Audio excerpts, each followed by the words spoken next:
एक ही नारा है कि मेरी जिंदगी का मकसद तेरे दीन की सरफराजी। अगर कोई मौलवी है तो उसकी जुबान पर भी यही नारा है कि मेरी जिंदगी का मकसद तेरे दीन की सरफराजी। अगर कोई काजी है तो वो भी यही नारा लगा रहा है कि मेरी जिंदगी का मकसद तेरे दीन की सरफराजी। अगर कोई मुसल्लिक है तो उसका भी यही कौल है कि मेरी जिंदगी का मकसद तेरे दीन की सरफराजी। अगर कोई काजी है तो वो भी यही कह रहा है कि मेरी जिंदगी का मकसद तेरे दीन की सरफराजी। अगर कोई कुतुब है तो वो भी यही कह रहा है कि मेरी जिंदगी का मकसद तेरे दीन की सरफराजी।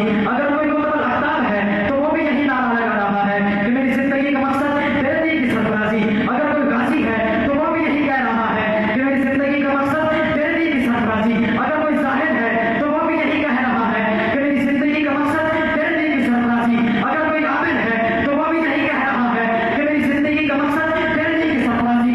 अगर कोई बॉस है तो वो भी यही कह रहा है कि मेरी जिंदगी का मकसद तेरे दीन की सरफराजी।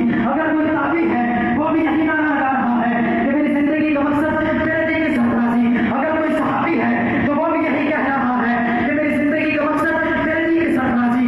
अगर कोई नबी है तो वो भी यही कह रहा है कि मेरी जिंदगी का मकसद तेरे दीन की सरफराजी। हत्ता के इमामुल अंबिया का यही नारा है मेरी जिंदगी का मकसद तेरे दीन की सरफराजी।